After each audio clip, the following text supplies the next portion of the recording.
భద్రాద్రి కొత్తగూడెం జిల్లా మణుగూరులో కొలువైన వందల ఏళ్ల నాటి పురాతన శివాలయానికి ఎంతో ఘనమైన చరిత్ర ఉంది. కాకతీయుల కాలంలో నిర్మించిన ఈ పరమశివుడి దేవాలయం ఢిల్లీ సుల్తానుల దాడిలో ధ్వంసం చేసి ఏనుగులతో తొక్కించడంతో కాలగర్భంలో కలిసిపోయింది. 900 ఏండ్లుగా మట్టి పొరల్లో నిక్షిప్తమైన ఈ ఆలయం ఓ సాధువు దివ్య దృష్టితో 70 ఏళ్ల కిందట బయటపడింది. ఒకే గర్భగుడిలో పైన నీలకంఠేశ్వర స్వామి, కింద పాతాళ లింగేశ్వర స్వామిగా 2 శివలింగాలు కొలువై ఉండడం ఈ ఆలయ ప్రత్యేకత. నాటి కాకతీయుల కాలంలో ప్రతాపరుద్రుడు 1162లో ఈ ఆలయం నిర్మాణం చేశారు.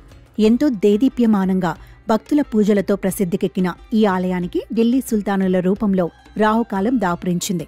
కాకతీయులను దెబ్బతీయాలంటే వారి ఆరాధ్య దైవం శివాలయాలను ధ్వంసం చేయాలనే దుర్బుద్ధితో ఢిల్లీ సుల్తానులు ఈ ఆలయాన్ని ధ్వంసం చేశారు.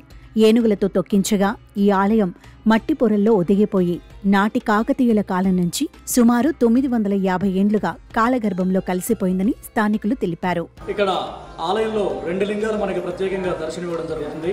కింద ఉన్నటువంటి స్వామివారు శ్రీ నీలకంఠేశ్వర పాతాళలింగంగా, పైన ఉన్నటువంటి స్వామివారిని శ్రీ నీలకంఠేశ్వర స్వామిగా కొలవడం జరుగుతుంది. ఈ కింద ఉన్నటువంటి స్వామివారు కాకతీయుల కాలం నుండి కూడా పూజలు అందుకున్నటువంటి స్వామిగా మనకి చరిత్ర చెబుతోంది. ఆ తర్వాత యుద్ధాల కారణంగా స్వామివారిని భూస్థాపితం చేయడం జరిగింది. మరలా 60 ఏళ్ల క్రితం శివయ్య అనేటువంటి ఒక భక్తుడికి స్వామివారు కల్లో కనిపించి ఆయన ఇక్కడ ఉన్నారు అని తెలియజేయగా భక్తులు ఆ స్వామివారిని వెలికితీసి అప్పటి నుండి కూడా నిత్య పూజా కార్యక్రమాలు, నిత్య కైంకర్యములు, ప్రతి శివరాత్రి పర్వదినాన స్వామివారికి శివపార్వతుల కళ్యాణం అత్యంత వైభవోపేతంగా నిర్వహించడం జరుగుతుంది. ఇక్కడ ఉన్నటువంటి 2 లింగాలకి కూడా జరుగుతూ ఉంటుంది. అది కూడా అరుదుగా కింద ఉన్నటువంటి స్వామివారు స్తూపాకారంలో ఉంటారు, పైన ఉన్నటువంటి స్వామివారు బాణాకారంలో ఉంటారు. ఇది ఆలయంలో ప్రత్యేకంగా మనం దర్శనం చేసుకోవచ్చు. ఇలా ఉజ్జయిన మహాకాళేశ్వరంలో ఒకే ఆలయంలో 2 లింగాలు మనం చూస్తాం.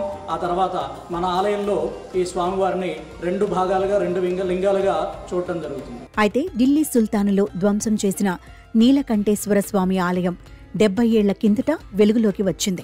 కరీంనగర్కు చెందిన ఓ సాధువు ఈ ఆలయం సమీపంలోని వేణుగోపాలస్వామి ఆలయాన్ని దర్శనం చేసుకున్నారట.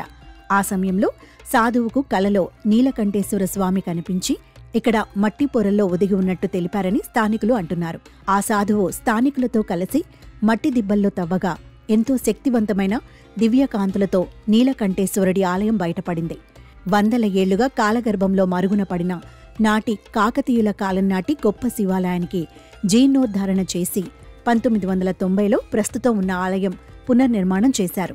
ఈ దేవాలయంలో నీలకంఠేశ్వర స్వామి, సర్వమంగళాదేవి ఉత్సవమూర్తులు ఉన్నారు. త్రిశూల సహితంగా పంచవణియుతంగా లింగమూర్తి కొలువైనారు. శ్రీ నీలకంఠేశ్వర స్వామి దేవస్థానంలో నేను జూనియర్ పనిచేస్తున్నాను. ఈ దేవస్థానాన్ని 2003లో దేవాదాయ శాఖ పరిధిలోకి వచ్చింది. అప్పటి నుంచి కూడా భక్తుల సహకారంతో అనేక అభివృద్ధి కార్యక్రమాలు చేపడుతున్నాము. అలాగే ప్రతి సంవత్సరం స్వామివారి శివపార్వతుల కళ్యాణం నిర్వహించడం జరుగుతుంది. అలాగే కార్తీక మాసంలో నెల మొత్తం మీద పూజా కార్యక్రమాలు బాగా అధికంగా నిర్వహించడం జరుగుతుంది. కార్తీక మాసం మరియు శివరాత్రి పర్వదినాల్లో ఈ దేవస్థానం భక్తులు అధిక సంఖ్యలో వచ్చి పాల్గొంటారు. అలాగే ప్రతి శనివారం, సోమవారం కూడా స్వామివారికి సహస్రఘటాభిషేకాలు, అభిషేకాలు కూడా నిర్వహించడం జరుగుతుంది. ఈ దేవస్థానానికి వచ్చే భక్తులకు కూడా ప్రగాఢ నమ్మకం, స్వామివారిని కలుసుకుంటే ఏదైనా పని అవుద్ది అనే నమ్మకంతో గ్రామస్తులు బాగా ఎక్కువగా వస్తూ ఉంటారు.